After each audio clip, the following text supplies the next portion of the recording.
Does this mean you're completely giving up hope on Washington's ability to get this done before year end? I don't know whether it's giving up hope. I think you have more hope if you face reality. And I think what's happening in Washington, they don't face up to reality. They, like a year and a half ago when they had to face up to the debt increase, they just delayed the inevitable. And facing up to reality may be very serious, but that's what we have to do. And I think, in a way, when I say we're already over the cliff, is we're at a point of no return unless we do certain things like change our foreign policy and change our welfare system and change a whole lot. We cannot tinker with the budget. It's not a budgetary problem. It's a government problem. It's a spending problem. It's a tax problem. And since I don't expect them to do that in the next few months or next few years, we more or less have passed that point of logically doing the things we should do to bring back fiscal sanity until after we have the total crash of the dollar and the financial system, which, if we continue to do what we're doing, that is what we're going to get. Back to Washington for a moment. You make total sense here. Hard choices have to be made. Why are lawmakers so unwilling to make these choices right now? We have been conditioned in our educational system and our financial system by the economists to expect certain things from government, which I think are too excessive. There's a certain segment in our society that think that we should be the policemen of the world and be involved around the world, and nobody wants to talk about that. Spend $1 trillion on adventurism around the world and no cuts. And even the cuts that are so-called proposed either in the military or domestic are only tinkering around the edges, cutting a little bit of the proposed increases. So it isn't a budgetary problem. It's an attitude problem that the people in this country have expected our government to do way more than we're capable of doing, and we're dealing with it like, oh, maybe if we just adjust the budget, it's going to solve the problems. It has to do with the monetary system. As long as you have the Fed monetizing debt, believe me, the politicians are going to spend money because they know nothing bad. They've basically helped to fuel this, have they not? I mean, the Fed keeping interest rates this low for this long, it's like giving Washington a free pass to spend money? Yeah, well, it's mutual. The Fed says to the Congress, don't spend so much money, but the Fed keeps monetizing the debt, and the Congress keeps getting reelected. You know who won the election? The status quo won the election.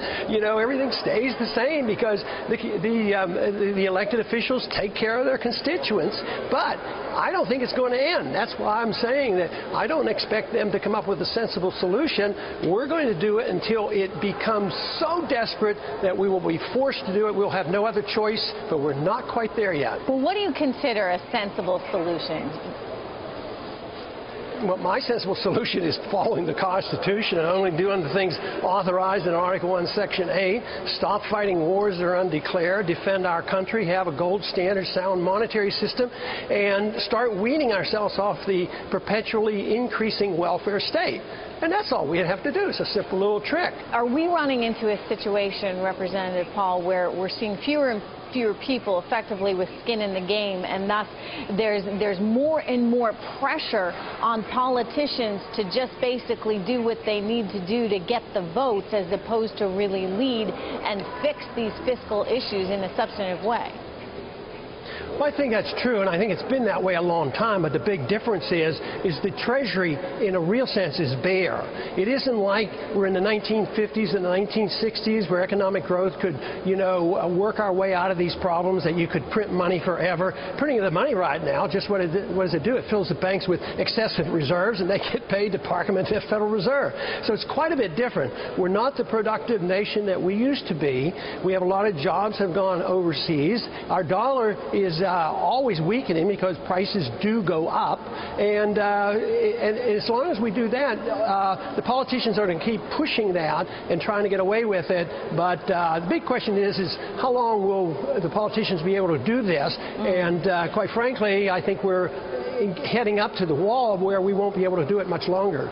What's the probability that we actually get a grand bargain? At the end of this year? Yes. Oh, probably zero. That's why I think we're over the cliff. We're past bargaining stage because they will not address those things I just stated.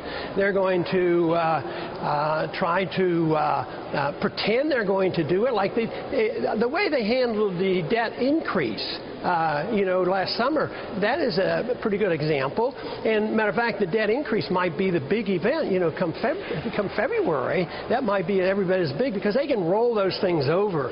They can postpone the big decisions in January, and yet that still does not remove the uncertainty. Uncertainty is a major cause of the inability for the market to get moving again, and they have to revamp it in a much more detailed fashion than they're even talking about right now.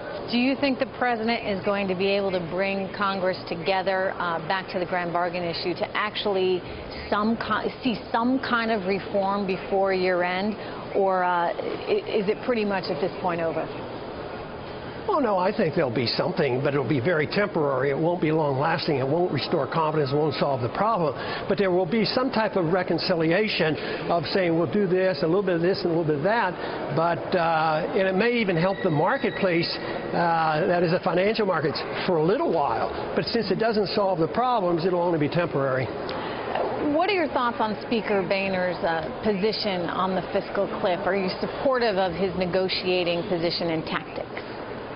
Well, if negotiation means talking and trying to work things out, yeah, I'm all for this. And that's what I would want to do if I were in that type of position. I'd want to talk about, agreeing to cut wasteful spending in the domestic welfare system as well as the military system and have actual cuts. So you do want to negotiate and talk and bring people together.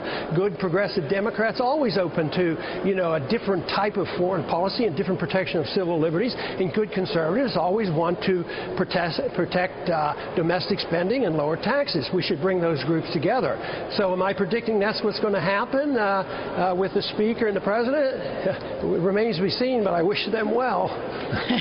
Is Speaker Boehner's job safe, do you think? Any reason to think he might not be reelected by your fellow Republicans?